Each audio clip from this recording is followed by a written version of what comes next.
भारतीय शेअर बाजारातील अस्थिरता अद्याप कायम असून 11 मार्च रोजी बाजारात मोठी घसरण पाहायला मिळाली.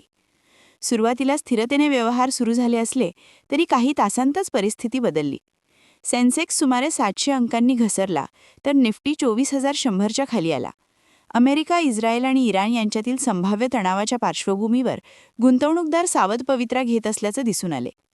सकाळी 11:30 सुमारास सेन्सेक्स 925.43 अंकांनी म्हणजे 1.18% घसरून 77,280.55 वर व्यवहार करत होता, तर निफ्टी 255.90 अंकांनी म्हणजे 1.05% घसरून 24,005.70 वर आला.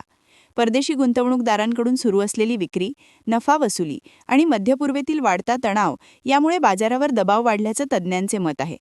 बँकिंग क्षेत्रातील समभागांमध्ये घसरण दिसून आली. HDFC बँक, ICICI बँक आणि ॲक्सिस बँक यांच्या शेअर्समध्ये 1 ते 2% घसरण झाली. क्षेत्रनिहाय पाहता ऑटो, FMCG आणि IT क्षेत्रात विक्रीचा दबाव होता, तर मीडिया, मेटल आणि फार्मा क्षेत्रात काही प्रमाणात खरेदी दिसून आली. दरम्यान महिंद्रा अँड महिंद्राचा शेअर सुमारे 3% आणि बजाज ऑटोचा जवळपास 2% घसरला. TCS आणि इन्फोसिस सारख्या IT कंपन्यांमध्येही विक्री झाली. मात्र सन फार्मा, हिंडाल्को, अदानी पोर्ट्स आणि कोल इंडिया यांच्या समभागांनी वाढ नोंदवत बाजाराला काहीसा आधार दिला. तज्ज्ञांच्या मते जागतिक घडामोडी आणि परदेशी गुंतवणूकदारांचा कल यावर पुढील काळात बाजाराची दिशा ठरणार आहे.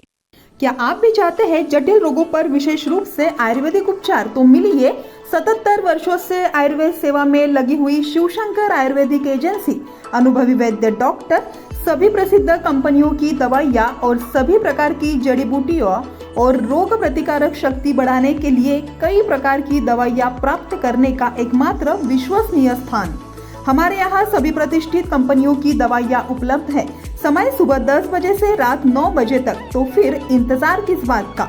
महाजन मार्केट के पास, टेम्पल बाजार रोड, सीताबर्डी, नागपुर. 8605245080 9112079000.